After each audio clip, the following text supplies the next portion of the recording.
अकबर बादशाह को कहानी सुनने का बड़ा शौक था। इसलिए उन्होंने चुने हुए कुछ दरबारियों की ऐसी बारी बांध रखी थी जो अपनी अपनी बारी पर रात्रि में बादशाह के मनोरंजन के लिए नई नई कहानियाँ सुनाया करते थे।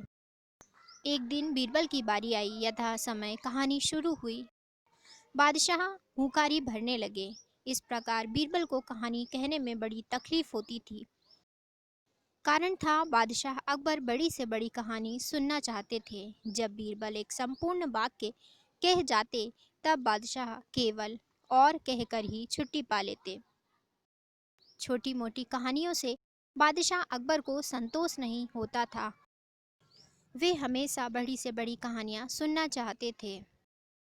बीरबल को कहानी सुनाते हुए बहुत रात व्यतीत हो गई, फिर भी बादशाह से फुर्सत मिलने की कोई आशा नहीं दिखाई पड़ी।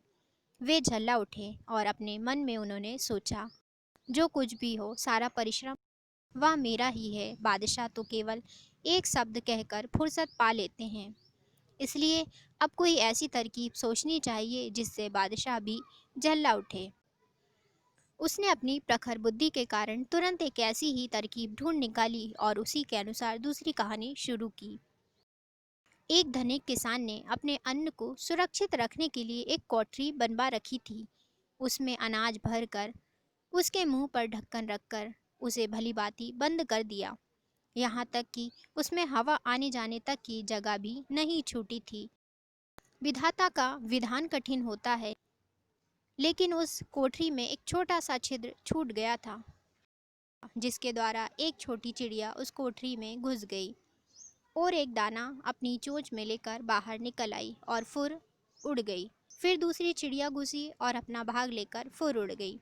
फिर तीसरी चिड़िया आई और भीतर गई, अपना दाना लेकर फुर उड़ गई। फिर एक चिड़िया आई, भीतर घुसी, अपना दाना लेकर फुर उड़ गई। फिर और एक चिड़िया आई और भीतर घुसकर अपना दाना लेकर फुर उड़ गई। इसी तरह लगातार कहते कहते बीरबल को सैकड़ों बार हो गया।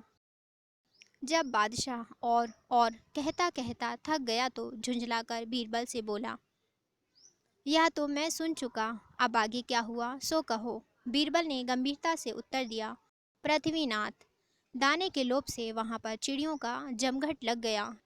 यहाँ तक कि वहाँ करोड़ों चिड़ियाँ इकट्ठी हो गईं और अपना अपना दाना बारी बारी से लेकर जाने आने लगीं।